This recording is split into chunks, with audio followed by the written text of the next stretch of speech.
على استخدامه. هو فعلا اجبرنا على استخدامه، لكن اجبرنا على استخدامه مش تحت تهديد السلاح، هو اجبرنا على استخدامه الايكو سيستم بقوه المنظومه بتاعته نفسها.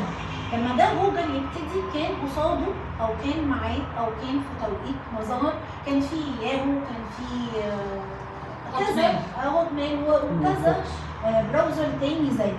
لكن لما جه جوجل عمل ايه؟ خلى البحث او طريقه البحث بتاعته سهله، صفحه بيضاء نقطه مربع واحد بتكتب فيه اللي انت عايزه.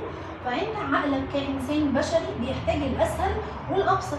لو انت فاكر، لو حد يعني فاكر، كان الهوت ميل ده الصفحه كانت مليانه الوان وحاجات، صعب تخش بقى اروح فين ولا اعمل ايه؟ قام جاي جوجل وعمل حاجه سهله، صفحه واضحه مربع بقى شريط بحث واحد هتخش جوه. عمل بقى بيقدم معلومه افضل 10 مرات اللي بتتقدم في كل مكان، قدمها بطريقه اسرع. هو وفر الفلوس اللي هيصرفها في الاعلان بانه يطور النظام بتاعه.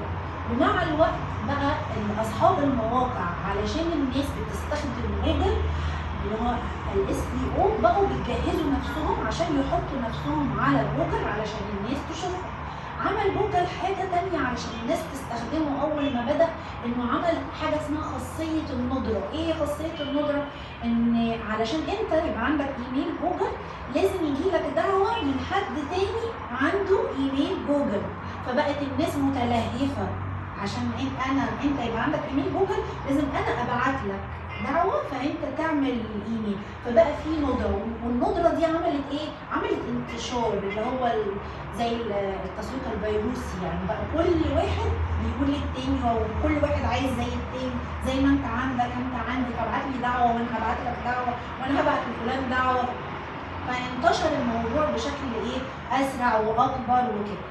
اهتمت جوجل طول الوقت بان هي تقوي السيستم بتاعها، تخليه اسرع، تحط فيه كل المعلومات المطلوبه. بقت مركزه في المنتج اللي هي بتقدمه اكتر من ان هي تعمل اعلان. فوصلت ان المنتج هو نفسه جوجل ده بقى هو الاعلان.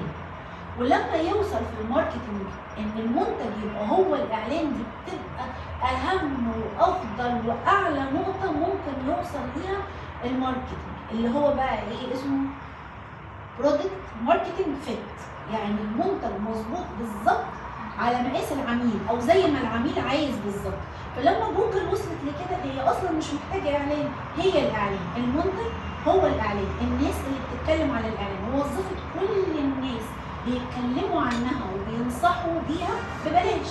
كل الناس بتقول لك استخدم جوجل، خد جوجل، شوف في جوجل، ابحث على جوجل، سيرش في جوجل.